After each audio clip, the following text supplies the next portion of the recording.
Hello बच्चों। आज हम टॉपिक लेकर आए हैं सोल्यूशन वाले चैप्टर का वेंट ऑफ फैक्टर। ये बहुत ही इंपॉर्टेंट टॉपिक है। देखो, वेंट ऑफ फैक्टर हमने अप्लाई कब करना है? जब हमारे पास सल्यूट किस टाइप का हो? इलेक्ट्रोलाइट। सल्यूट किस कैटेगरी का हो? इलेक्ट्रोलाइट। इलेक्ट्रोलाइट इलेक्ट्रोलाइट कौन से सल्यूट होते हैं? वो सल्यूट जो या तो क्या करते हैं, एसोसिएशन,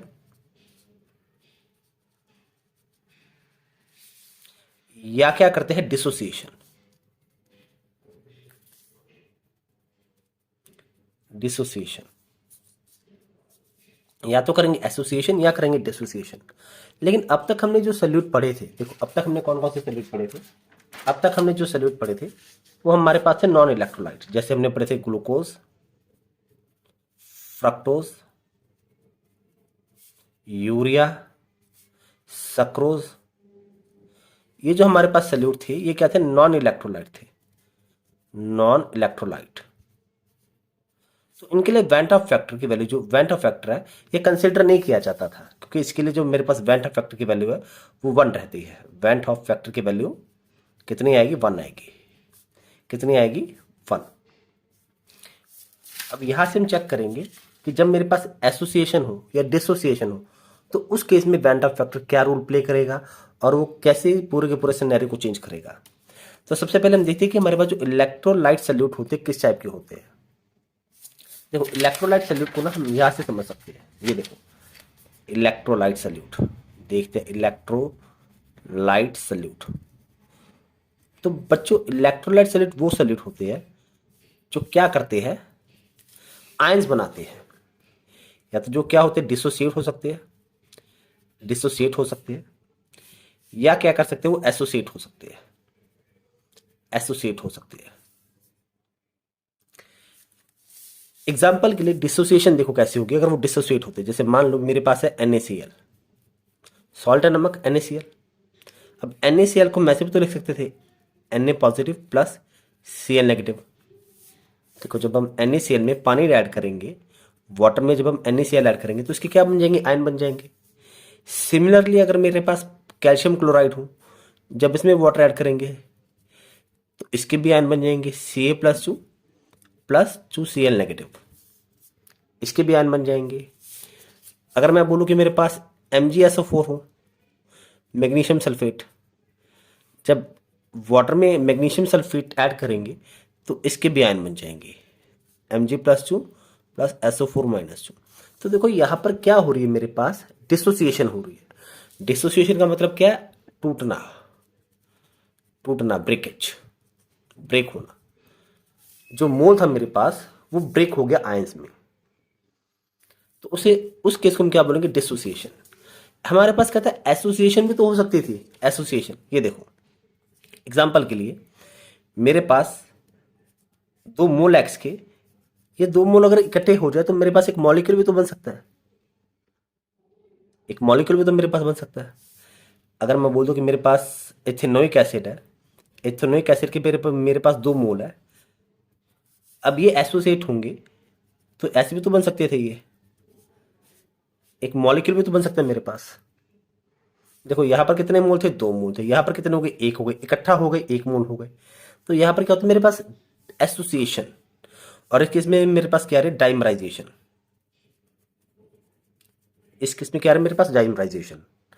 तो आई होप आपको डिसोसिएशन और एसोसिएशन का मतलब पता चल गया होगा। ये कौन से सल्यूट करेंगे? इलेक्ट्रोलाइट सल्यूट करेंगे। और कौन कौन से इलेक्ट्रोलाइट मेरे पास होते हैं generally? NaCl, calcium chloride, magnesium sulphate, ethanoic acid, benzoic acid. जहां पर भी मेटल नॉन मेटल आ गया कंसेप्ट, वो आपको एसोसिएशन या डिसोसिएशन करेगा ही करेगा। यहाँ पर नॉन मेटल या मेटल कोई नहीं है, लेकिन फिर भी एसिड की नेचर, जहां पर कोई एसिड आ जाए तो वहां पर भी आपके पास एसोसिएशन देखने को मिलेगी। तो इस केस में मेरे पास van't Hoff factor it plays a very important role. इस केस में van't Hoff factor plays a very important role. अगर एसोसिएशन होगी तो उस केस में जो वेंट ऑफ फैक्टर है, मतलब जो आई है, इसकी वैल्यू क्या आएगी? <<1। देखो, वेंट ऑफ फैक्टर को रिप्रेजेंट किया जाता है लेटर आई के साथ। Letter I represent van't Hoff factor. अगर एसोसिएशन होगी तो वैल्यू क्या आएगी? <1। अगर डिसोसिएशन है तो वैल्यू क्या आएगी? <1। वैल्यू क्या आएगी? <1। अगर ना एसोसिएशन हो ना डिसोसिएशन हो, देखो यहां पर देखो, glucose fructose urea sucrose non electrolyte है, ना एसोसिएशन हो, देखो ना एसोसिएशन हो, ओके, ना एसोसिएशन हो ना डिसोसिएशन हो, तो उस केस के लिए वेंट ऑफ फैक्टर की वैल्यू हमेशा क्या आएगी, 1 आएगी। उस केस के लिए आई की वैल्यू क्या आएगी, 1 आएगी। तो इसलिए ये जो हम सैल्यूट लेते थे यहाँ पर भी वेंट ऑफ फैक्टर की वैल्यू देखने को मिलती थी, लेकिन हम इग्नोर करते थे क्योंकि मेरे पास आई की वैल्यू 1 आती है। तो बच्चों देखो, अब सवाल है कि ये वैल्यू हमने लगानी कहाँ पर है, कब लगानी है। देखो एग्जाम्पल के लिए हमारे पास कॉलिगेटिव प्रॉपर्टी थी, कॉलिगेटिव प्रॉपर्टी। अब तब तक वीडियो पॉज करके कॉलिगेटिव प्रॉपर्टी जो हमने 4 की हुई है उनका नाम लिखो और उसका एक्सप्रेशन लिखो। तब तक मैं भी वीडियो पॉज करता हूँ, हमारा टाइम भी बचेगा।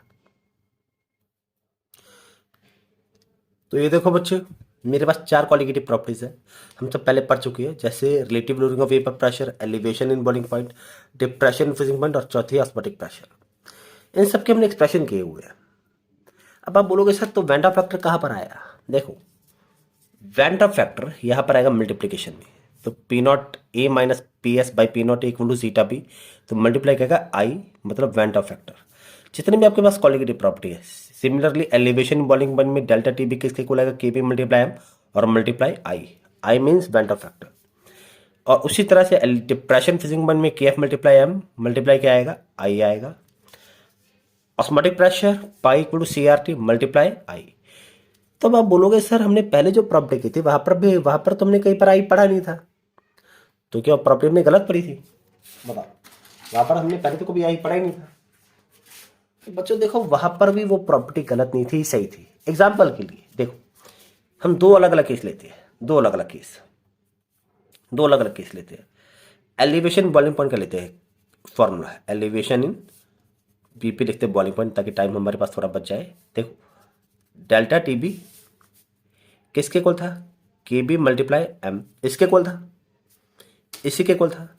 हमने क्या लिख दिया, अब हमने क्या लिख दिया था, delta T B equal to K B multiply M multiply I, हमने आई लिख दिया। तो ये देखो जो ये वाला फॉर्मूला था ये किसके लिए था, नॉन इलेक्ट्रोलाइट के लिए, नॉन इलेक्ट्रोलाइट सल्यूट के लिए। नॉन इलेक्ट्रोलाइट सल्यूट मतलब जो ना एसोसिएशन करे ना डिसोसिएशन करे। अगर ना एसोसिएशन होगी ना डिसोसिएशन होगी तो उस केस के लिए वेंट ऑफ फैक्टर की वैल्यू कितनी आएगी, 1 आएगी। अगर मान लो यही 1 की वैल्यू मैंने इस इक्वेशन में पुट कर दी, तो डेल्टा टी बी क्या आ रहा है मेरे पास, K B multiply M multiply 1, तो सेम ही आ गया मेरे पास K B multiply M equal to delta T B. तो फॉर्मूला मेरे पास सेम ही है। आई हमने कब लगाना है, वैसे आई की वैल्यू 1 ही रहेगी हर बार, कब होगी, जब सल्यूट कौन सा होगा, नॉन इलेक्ट्रोलाइट टाइप का सल्यूट होगा। और दोबारा से देख लो भैया, नॉन इलेक्ट्रोलाइट टाइप के सल्यूट कौन कौन से होते हैं मेरे पास, नॉन इलेक्ट्रोलाइट कौन कौन सी है, glucose fructose urea sucrose sugar maltose, कोई भी अगर सल्यूट आता है जो आयन नहीं बनाता वो होता है मेरे पास नॉन इलेक्ट्रोलाइट। क्लियर है। अब यहां पर आई देखने को मिल गया वेंट ऑफ फैक्टर की वैल्यू के लिए। एसोसिएशन है तो वैल्यू क्या है कि लेस देन 1, डिसोसिएशन है तो वैल्यू क्या है, मोर देन 1। अब अगर नो एसोसिएशन नो डिसोसिएशन, ना एसोसिएशन डिसोसिएशन, तो उसके लिए आई की वैल्यू क्या आएगी, 1 आएगी, इक्वल टू 1। एसोसिएशन भी नहीं हो रही डिसोसिएशन भी नहीं हो रही, तो उसके लिए आई की वैल्यू क्या आएगी, 1 आएगी। ठीक, अब देखो सबसे इंपॉर्टेंट टॉपिक, एग्जाम्पल के लिए मान लो मेरे पास सल्यूट है NaCl, इसमें पानी डाल दिया तो इसके आयन बन गए Na+1 प्लस Cl-1। ठीक है, यहां पर देखो वेंट ऑफ फैक्टर का फॉर्मूला क्या होता है, आई का जो फॉर्मूला है वो क्या आता है, total number of moles of ions after dissociation और एसोसिएशन बटे में total number of moles of ions before dissociation और एसोसिएशन। ये थोड़ा सा कट गया, डिसोसिएशन लिखा, डिसोसिएशन। तो देखो बिफोर स्टार्टिंग द रिएक्शन मेरे पास नंबर ऑफ मोल्स ऑफ कितनी है, 1 1 है, ठीक है। आफ्टर डिसोसिएशन और एसोसिएशन, देखो डिसोसिएट हो गया, एक आयन ये बन गया, एक आयन ये बन गया, कितने आयन बन गए मेरे पास, 2 आयन बन गए। तो आई की वैल्यू क्या गई मेरे पास, 2/1। आई कितना आ गया मेरे पास, कम्स आउट टू बी 2, और 2 क्या है, मोर देन 1। सिमिलरली अगर मेरे पास पोटेशियम सल्फेट आता है K2SO4, अगर मान लो इसकी भी डिसोसिएशन हो गई तो क्या बनेगा, K+1 plus SO4 - 2। Potassium, 2 potassium थे, यहाँ पर 2 पोटाशियम आ गए। अब देखो आई का फिर से यही formula, total number of moles of ions, जो ये फॉर्मूला था यही दोबारा लगाएंगे, total number of moles of ions after association और dissociation by total number of moles of ions before association और डिसोसिएशन। देखो रिएक्शन स्टार्ट होने से पहले number of ions, number of moles of ion कितने हैं, देखो total number of moles of ion कितने हैं, कोई नंबर नहीं लेंगे तो 1 मान लेंगे, बटे में 1 आ गया। आफ्टर रिएक्शन जब कंप्लीट हो गई, डिसोसिएशन हो गया, तो पोटाशियम के कितने आयन आ गए, 2 आ गए। सल्फेट के कितने आयन आ गए, 1 आ गया। ये चार्ज है, चार्ज थोड़ी चेक करना है, यहाँ पर चेक करो, कोई नंबर नहीं तो 1 मान लेंगे, 1 आ गया। 2 + 1 कितना आ गया मेरे पास, 3। तो आई की वैल्यू क्या आ गई, 3/1 comes out to be I is equal to 3, और 3 फिर से क्या मेरे पास, मोर देन 1। तो हर केस में देखो वैल्यू क्या आ रही है मेरे पास, मोर देन 1। जब भी डिसोसिएशन होगा, जब भी डिसोसिएशन होगा तो उस केस के लिए आई की वैल्यू क्या आएगी, मोर देन 1। डिसोसिएशन के लिए क्या आएगी, आई मोर देन 1। और अगर मेरे पास एसोसिएशन हो तो आई क्या आएगा, लेस देन 1। बस हमने ये याद रखना है, ठीक है। आपका टाइम भी बचेगा एग्जाम में, क्योंकि एग्जाम में क्वेश्चन बहुत आते हैं कंफ्यूज करने के लिए कि आई आ गया था आपके पास, एसोसिएशन है कि डिसोसिएशन आपने वहां पर बताया।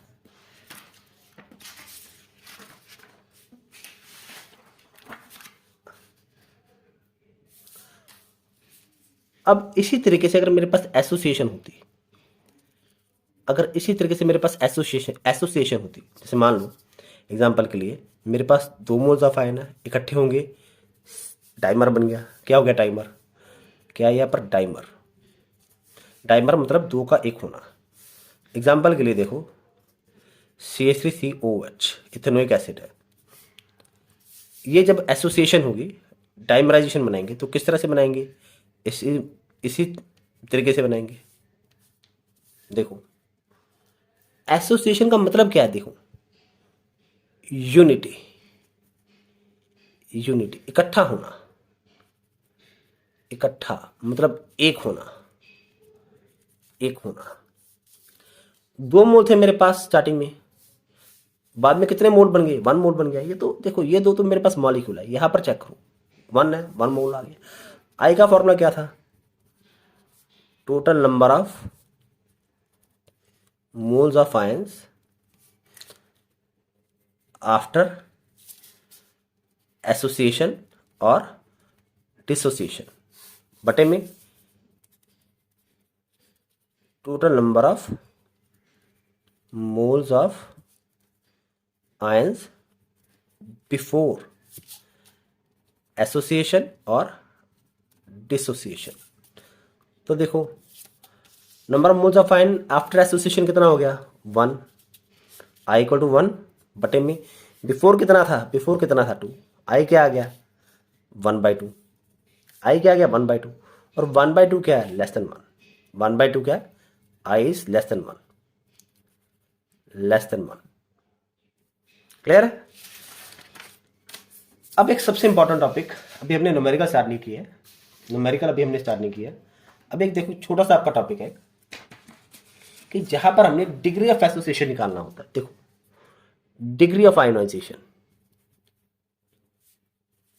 Degree of ionization, degree of ionization में अगर मेरे पास एसोसिएशन होता है, एसोसिएशन, तो उस केस में क्या निकालते हैं, डिग्री ऑफ एसोसिएशन। उसमें क्या निकल, डिग्री ऑफ एसोसिएशन मतलब कितने % सॉल्ट है जो एसोसिएट होगा। उसी तरीके से जब डिसोसिएशन होगी, जब क्या होगी, dissociation,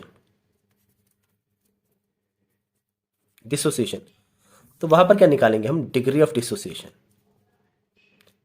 degree of dissociation. Dissociation इसका एक जनरलाइज फॉर्मूला हम देख लेते हैं। देखो, डिग्री ऑफ एसोसिएशन निकालने के लिए अल्फा निकालना पड़ता है। अल्फा का मतलब यही है डिग्री ऑफ एसोसिएशन। इसका देखो फॉर्मूला क्या आएगा, आई -1 बटे में 1/n-1। ये सबसे इंपॉर्टेंट फॉर्मूला है डिग्री ऑफ एसोसिएशन निकालने के लिए। Where n is what, n is what, n मुझे बताता है कि मेरे पास सॉल्ट है वो डाइमर हुआ, ट्राइमर हुआ, टेट्रामर हुआ कि क्या हुआ। अगर डाइमर हो गया तो n की वैल्यू क्या आएगी मेरे पास, 2 आएगी। अगर ट्राइमर हो गया, ट्राइमराइजेशन होगी, तो n की वैल्यू क्या आएगी, 3 आएगी। ठीक है, सेम। तो ये फॉर्मूला आपके लिए इंपॉर्टेंट है, alpha equal to iota i-1 over 1/n-1। I की वैल्यू क्या थी, वेंट ऑफ फैक्टर। आई क्या था, वेंट ऑफ फैक्टर, जिसकी वैल्यू मुझे पता होती है, वेंट ऑफ फैक्टर। तो अगर मुझे डिग्री ऑफ डिसोसिएशन निकालना पड़ जाए तो उसके लिए देखो फॉर्मूला क्या आएगा, अल्फा इक्वल टू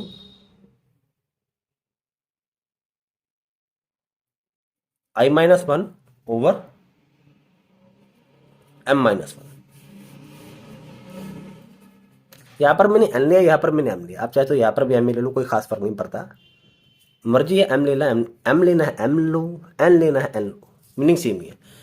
m क्या है मेरे पास, m क्या, देखो m क्या है, m क्या है मेरे पास। जैसे एग्जांपल के लिए, अगर सॉल्ट मेरे पास कितना डिसोसिएट हो रहा है, सॉल्ट मेरे पास कितना डिसोसिएट हो रहा है।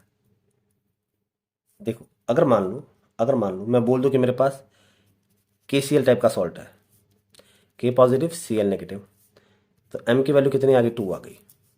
अगर मेरे पास CaCl2 टाइप का सॉल्ट है, मतलब अगर मैं बोल दूं कि मेरे पास Ab2 टाइप का सॉल्ट है, Ab2 टाइप का, A positive plus 2B negative, तो 1 + 2 3, m की वैल्यू क्या आ जाएगी, 3 आ जाएगी। ठीक है, किस टाइप का मेरे पास सॉल्ट है वो वैल्यू टोटल है। देखो 1 1 2, m की वैल्यू कितनी आ गई, 2 आ गई। A + B2 3, m की वैल्यू 3 आ गई। तो जो वैल्यू यहाँ पर पुट कर देंगे, आई की value again van't Hoff factor, I क्या मेरे पास यहाँ पर van't Hoff factor, van't Hoff factor. m की वैल्यू मेरे सॉल्ट से पता चल जाएगी कितनी आएगी, 1 आएगी, 2 आएगी, 3 आएगी, 1 तो आएगी नहीं, 2 3 4 कितनी आएगी। तो यहाँ से हम क्या निकाल सकते हैं, तो डिग्री ऑफ एसोसिएशन या डिग्री ऑफ डिसोसिएशन। तो देखो याद क्या रखना हमने, अल्फा आपके पास चाहे एसोसिएशन हो या डिसोसिएशन, कभी भी इसकी वैल्यू 100% से ज़्यादा या 1 से ज़्यादा नहीं हो सकती। अगर परसेंटेज में है तो 100 से ज़्यादा नहीं होगी, अगर फ्रैक्शन में लिखेंगे तो 1, मतलब अगर विदाउट परसेंटेज नॉन कोई न्यूमेरिकल वैल्यू लिखेंगे तो वो 1 से ज़्यादा नहीं आएगी। क्लियर है। अब देखो कि हम कुछ क्वेश्चन करके देखते हैं। पहले बेटा ये 2 फॉर्मूले जो लिखे ये नोट कर लो।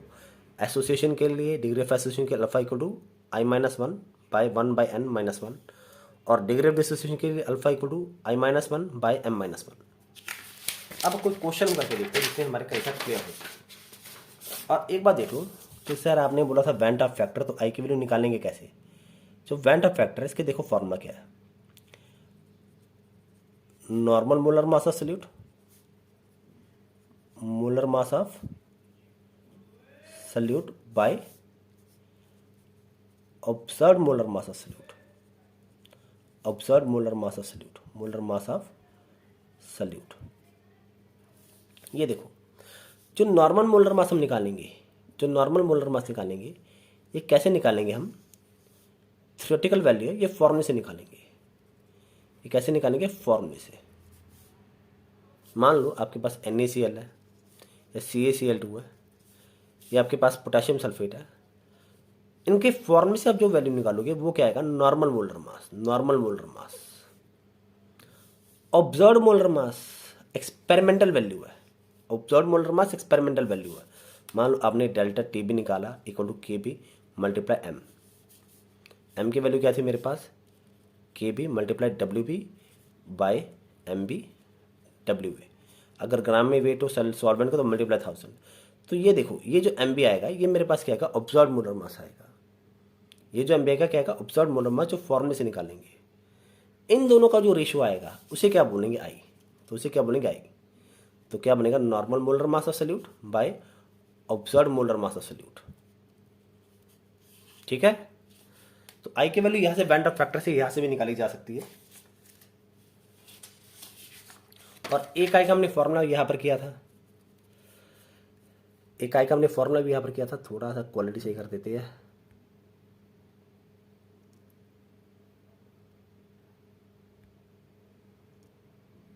हाँ, आई के देखो, आई के मेरे पास देखो कौन कौन से फॉर्मूले होंगे।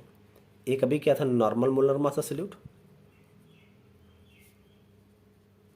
Normal molar mass of solute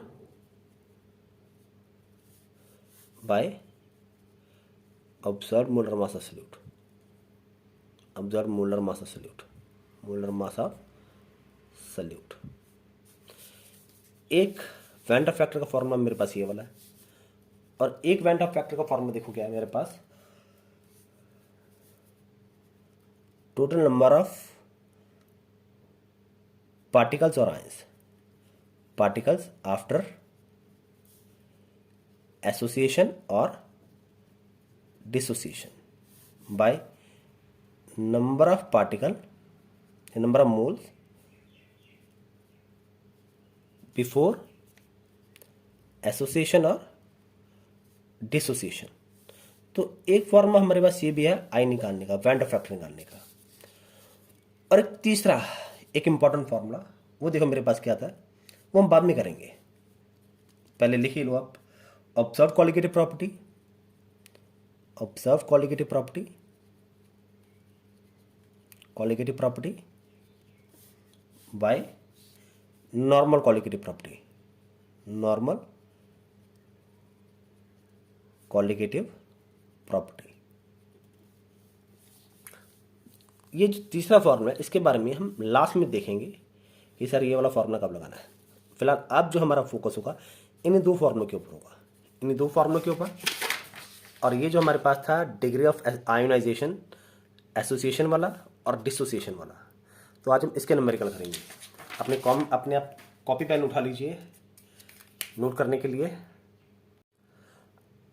तो बच्चों हम प्रैक्टिस के लिए कुछ सम लेकर आए हैं वैन डॉट फैक्टर से जुड़े हुए। तो देखो पहले क्वेश्चन में क्या लिखा है, calculate the boiling point of solution when 2 gram of Na2SO4 molar mass 142 ग्राम पर मोल was dissolved in 50 gram water assuming Na2SO4 undergo complete ionization, Kb 0.52 kelvin kilogram पर मोल। तो देखो जिसको मैंने अंडरलाइन किया है इसको समझना जरूरी है। वो क्या कहता है, 2 ग्राम Na2SO4 लिया जिसका मोलर मास है 142 ग्राम पर मोल, उसको 50 ग्राम वाटर में मैंने डिसॉल्व कर लिया। क्या मानना है कि यहाँ पर Na2SO4 अंडरगो कंप्लीट आयोनाइजेशन और Kb की वैल्यू मेरे पास 0.52 केल्विन किलोग्राम पर मोल। मैंने डेल्टा Tb निकालना है, डेल्टा Tb निकालेंगे और लास्ट में क्या निकालेंगे, boiling point of solution, solution कितने डिग्री पर बॉयल करेगा। इसको ना समझने के लिए देखो वीडियो पॉज करके आप न्यूमेरिकल नोट कर लो ताकि समझना आपके लिए आसान रहे। एलिवेशन इन बॉइलिंग पॉइंट है, फॉर्मूला क्या था, delta Tb equal to Kb multiply Wb by Mb multiply W, ऊपर ग्राम में वेट था तो मल्टीप्लाई क्या आएगा 1000, और मेरे पास क्या आएगा आई भी आएगा, और मेरे पास क्या आएगा आई आएगा। आई क्यों आएगा मेरे पास, वैन डॉट फैक्टर, आई क्यों आएगा मेरे पास, वैन डॉट फैक्टर, आई क्या है, वैन डॉट फैक्टर। अब देखो यहाँ पर ध्यान से देखो, Kb कितना है मेरे पास, Kb कितना है 0.52, Kb की वैल्यू 0.52, ठीक है। चलो Kb मेरे पास गिवन है, टिक कर दिया। Wb कितना है, Wb क्या मेरे पास, वेट ऑफ सॉल्यूट कितना है मेरे पास 2 ग्राम Wb मेरे पास गिवन है। Wa कितने ग्राम पानी में हमने रिजॉल्व किया है, 50 ग्राम वाटर में। Wab मेरे पास गिवन है। Mb molar mass of solute देखो कितना गिवन है मेरे पास 142, तो मतलब मेरे पास Mb भी गिवन है 142, Mb भी मेरे पास क्या गिवन है। तो निकालना क्या मैंने, डेल्टा Tb निकालो। लेकिन देखो आई वैन डॉट फैक्टर कितना आएगा मेरे पास, देखो Na2SO4 कंप्लीट डिसोसिएट होगा तो क्या आएगा Na+1 प्लस SO4 -2। देखो सोडियम पर चार्ज आता है +1 का, ये तो आप सबको पता है, लेकिन कितने सोडियम है यहाँ पर? 2, तो यहाँ पर 2 सोडियम आएंगे। SO4 कंप्लीट कितना था? 1 था, तो यहाँ पर 1 SO4 ही आया। देखो कितने आयन बन गए? 2 इसके बन गए प्लस 1 SO4 का आ गया। कितने आ गए? 3 आ गए। पहले कितने थे? 1 थे, तो 3/1 मेरे पास क्या आ गया? आई कितना आ गया मेरे पास? 3 आ गया। आई की वैल्यू भी मेरे पास 3 आ गई। ये सारी की सारी वैल्यू इस फर्स्ट इक्वेशन में जब हम सब्स्टिट्यूट करेंगे तो मेरे पास मेरा फाइनल रिजल्ट आ जाएगा। तो देखो delta T B equal to 0.52 multiply 2 multiply 1000 by 50 multiply 142। अब वीडियो पॉज करके देखो, और आई की वैल्यू कितनी आ गई थी मेरे पास? 3। ऊपर 3 भी मल्टीप्लिकेशन में आएगा क्योंकि आई वेंट ऑफ फैक्टर है। देखो यहाँ पर आई वेंट ऑफ फैक्टर है, वेंट ऑफ फैक्टर की वैल्यू 3 आ गई थी। यहाँ पर मैंने वैल्यू 3 पुट कर दी। अब इस सबको सॉल्व करके देखो आप कितना आता है। 0.52 multiply 2 multiply 3 multiply 1000 divided by 50 फिर divide by 142।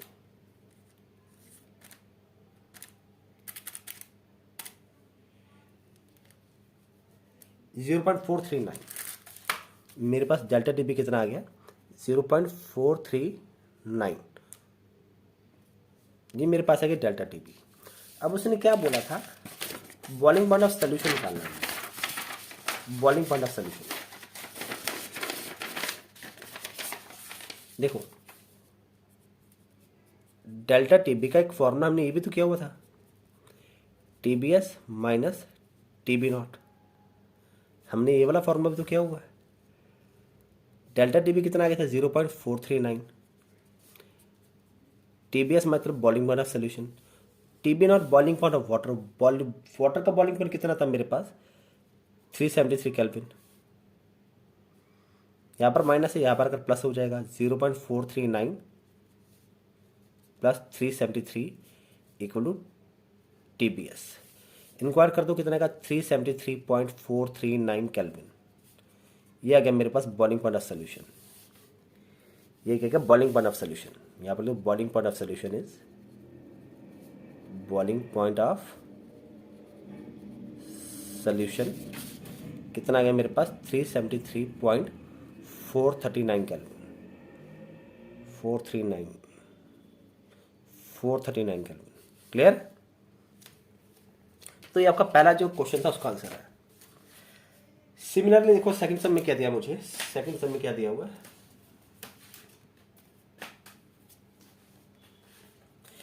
Calculate the amount of CaCl2, molar mass is 111 ग्राम पर मोल, which must be added to 500 gram of water to lower its freezing point by 2 Kelvin, assuming CaCl2 completely dissociated. Kf 1.86 kelvin kilogram पर मोल। तो देखो यहाँ पर मेरे पास आ गया freezing point का expression. Freezing point, video pause करो, नोट करके देखो ये सब, और एक बार अपने आप प्रैक्टिस करो क्या आंसर आता है, और फिर हमारा आंसर मैच करना एक बार। तब तक प्रैक्टिस करो आप। आई होप अपने अब तक कर लिया होगा। अब हमें देखो प्रैक्टिस करके देखते क्या आंसर आता है। पेन कौन सा ब्लैक था, कौन सा ग्रीन, कौन सा रेड? ब्लैक ही है। चलो ये देखो, ये देखो यहाँ पर कौन सा मेरे पास? Depression in freezing point.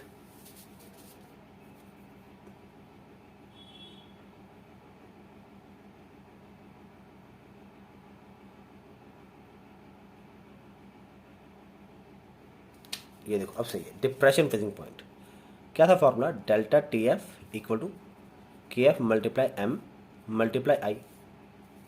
I is what van't Hoff factor. देखो M का फॉर्मूला क्या था? WB by MB WA। I van't Hoff factor, gram में वेट है सारे के सारे, तो मल्टीप्लाई बाय 1000। हमने यहाँ पर WB निकालना है। हमने WB निकालना है। वो क्या कहता है कि कितने ग्राम CaCl2 ऐड किया जाए 500 ग्राम वाटर में, ताकि इसका जो फ्रीजिंग पॉइंट है 2 केल्विन कम हो जाए। तो देखो यहाँ पर देखते हैं मेरे पास क्या क्या गिवन है। डेल्टा TF मेरे पास गिवन है 2 केल्विन, ठीक है। KF की वैल्यू है कितनी? 1.86। यस 1.86 1.86 MB कितना गिवन है 111 MB 111 है 111 111 W कितना है 500 ग्राम वाटर। तो सारी की सारी वैल्यू पुट करनी हमने निकालना क्या है we have to find MB किसकी देखो इस इक्वेशन में से MB किसके कुल आ जाएगा देखो MB किसके कुल आएगा WB किसके कुल आएगा delta TF multiply MB multiply WA by KF multiply iota multiply 1000।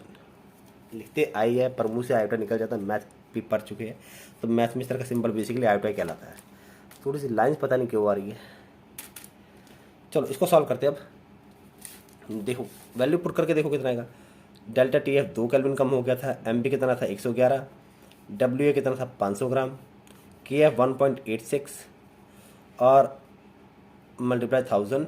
आई क्या आएगा देखो, आई का चक्कर है देखो, CaCl2 क्या आएगा Ca+2 और Cl-1। Cl कितने थे 2 Cl आ गए, तो आई की वैल्यू क्या आएगी, एक आयन ये है प्लस 2 आयन क्लोराइड के है। सबसे पहले एक आयन था तो क्या आ गया 2 + 1 = 3, तो आई कितना आ गया मेरे पास 3/1 मतलब आई कितना आ गया मेरे पास 3 आ गया। आई कितना आ गया 3, आई की वैल्यू यहाँ पर 3 पुट कर दो, आई की वैल्यू 3 लिख देते हैं। अब निकाल कर दो कितना आंसर आ रहा है। 2 × 111 × 500 divide by 1.86 divide by 3 divide by 1000। मेरे पास आ रहा है WB मेरे पास आ रहा है 19.89 ग्राम। जो भी आंसर है ब्रैकेट में अप्रॉक्सीमेट लिख दो, अप्रॉक्सीमेट, ये आपका फाइनल आंसर है। जो भी आंसर है ब्रैकेट में अप्रॉक्सीमेट लिख दो, ये आपका फाइनल आंसर है। बच्चों पता नहीं क्यों वीडियो में बार बार लाइन से आ रहे हैं, थोड़े फ्लक्चुएशंस आ रहे हैं, जैसे सिग्नल थोड़ा रुका हो ऐसा प्रतीत होता है, ऐसा लग रहा है। अच्छा अगले जो दो न्यूमेरिकल है ये भी बड़े इंपॉर्टेंट है, अगले दो न्यूमेरिकल, क्योंकि अगले दो न्यूमेरिकल में हमने निकालना है परसेंटेज ऑफ आयनाइजेशन और डिसोसिएशन।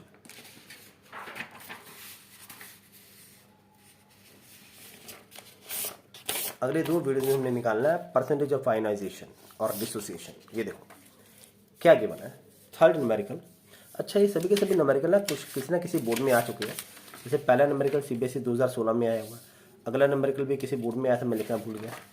ये देखो ये वाला न्यूमेरिकल CBSE 2007 में आया है, और अगला न्यूमेरिकल पंजाब बोर्ड 2004, 7, 9 और 13 में आया हुआ है। तो एक एक करके स्टडी करते हैं क्या लिखा क्या नहीं।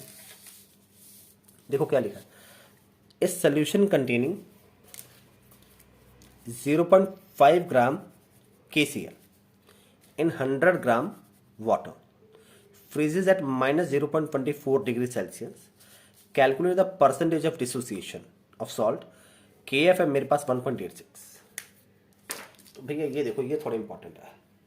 ये इंपॉर्टेंट क्यों है, क्योंकि यहाँ पर पहले हमने बेंट ऑफ फैक्टर निकालना है, उसके बाद हम अगली चीज़ निकालेंगे। यहाँ पर दो मुझे मोलर मास दिया नहीं हुआ, तो देखो सबसे पहले बेंट ऑफ फैक्टर का जो हमने फॉर्मूला क्या था normal molar mass of solute by observed molar mass of solute. हमने यहाँ पर observed molar mass of solute पहले निकालना है। अगर ये निकल जाएगा तो हमारे पास आई बेंट ऑफ फैक्टर की वैल्यू आ जाएगी। तो देखो किसकी बात कर रही है, depression freezing point, delta TF = KF multiply WB by MB multiply WA, ऊपर भी मल्टीप्लीकेशन 1000 में आएगा। अब यहाँ पर आई नहीं आएगा क्योंकि हमने MB निकालना पहले। देखो MB किसके कुल आएगा, KF multiply WB multiply 1000 by delta TF multiply WA। अब देखो क्वेश्चन से देखकर बताते हैं, WB कितना है 0.5 ग्राम, ठीक है। डब्ल्यू कितना है 100 ग्राम, डेल्टा टी एफ कितना है -0.24 डिग्री सेल्सियस। लेकिन माइनस का मतलब है कि टेम्परेचर इतना कम हो गया, तो माइनस तो हटा देंगे हम। डेल्टा टी एफ कितना गया 0.24 डिग्री सेल्सियस, क्योंकि वाटर तो 0 डिग्री पे फ्रीज करता है ना। के एफ की वैल्यू कितने है मेरे पास 1.86 के एफ की वैल्यू। देखो के एफ भी है, डेल्टा टी एफ भी है, डब्ल्यू ए भी है, डब्ल्यू बी भी है, 1000 भी है, सारी वैल्यू पुट कर दो, आपके पास एम बी आ जाएगा। एम बी क्या आएगा 1.86 मल्टीप्लाई 0.5 मल्टीप्लाई 1000 बटे में 0.24 मल्टीप्लाई 100। अब सॉल्व करके देखो कितना आ रहा है आपके पास। आप भी सॉल्व करो, मैं भी सॉल्व कर दूँ। 1.86 multiply 0.5 multiply 1000 divide by 0.24 divide by 100। मेरे पास आ रहा है 38.75। एम बी कितना आ गया मेरे पास 38.75 ग्राम पर मोल एम बी आ गया। अच्छा, ये जो मेरे पास एम बी है ये मेरे पास ऑब्जर्व्ड आया है, observed molar mass of solute. अब हमने आई निकालना है वैन डर फैक्टर का फॉर्मूला लगाकर।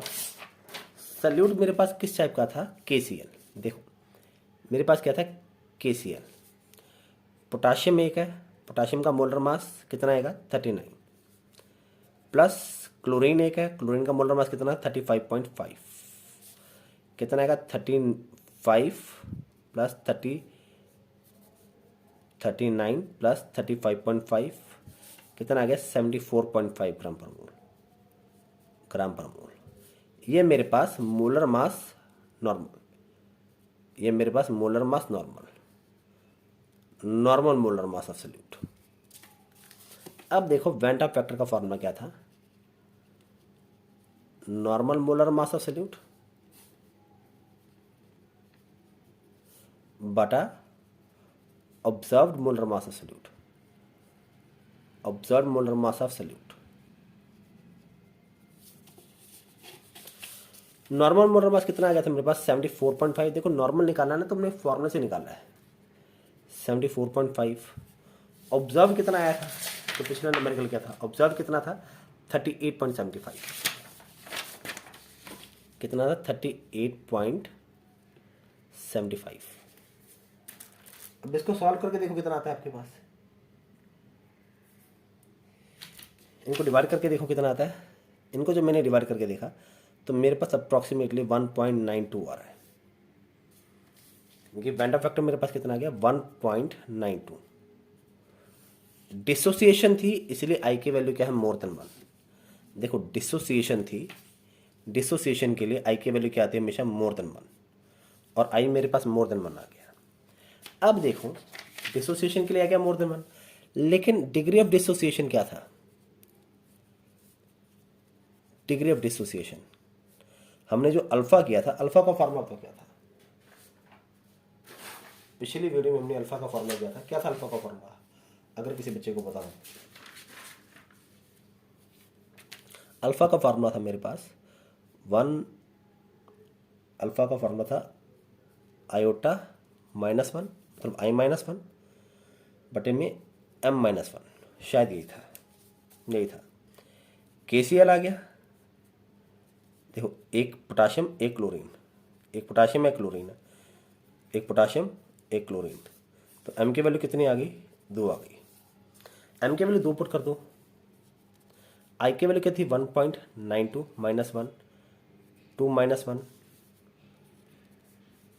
1.92 -1 कितना आ गया मेरे पास 0.92, 2 -1 बटा 1, तो अल्फा कितना आ गया मेरे पास 0.92, अल्फा कितना आ गया 0.92।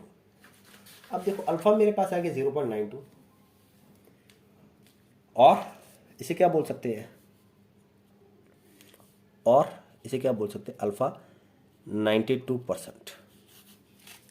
तो डिग्री ऑफ डिसोसिएशन कितना होगा, डिग्री ऑफ डिसोसिएशन कितना होगा मेरे पास 92%। It means 92% salt has been dissociated. 92% जो सॉल्ट था वो क्या हो गया डिसोसिएट हो गया। जो भी आंसर है ब्रैकेट में अप्रॉक्सीमेट लिख दो, अप्रॉक्सीमेट अप्रॉक्सीमेट। क्लियर। अब चौथा नंबरिकल है, ये आप प्रैक्टिस करना इसकी। Practice makes a man perfect. Practice के लिए आपकी कि पंजाब बोर्ड में 4, 7, 9, 13 अलग अलग बार आया हुआ है। तो देखो प्रैक्टिस करना इसकी, practice makes a man perfect. देखो क्या गिवन है मेरे पास 1.5 gram of BaNO3 twice dissolved in 100 gram of water shows a depression in freezing point of 0.28 degree Celsius. What is the percentage of dissociation of salt? Same ऐसे ही करना है, same. पहले इसका भी एम बी निकालोगे observe molar mass, इसका M B निकालेंगे observe molar mass, ठीक है, ऑब्जर्व्ड। फिर आई निकालेंगे, फिर उसके बाद अल्फा आएगा। कमेंट में अपना आंसर बताना कि आपका आंसर कितना आएगा, ठीक है। ओके, तब तक के लिए गुड बाय, थैंक यू।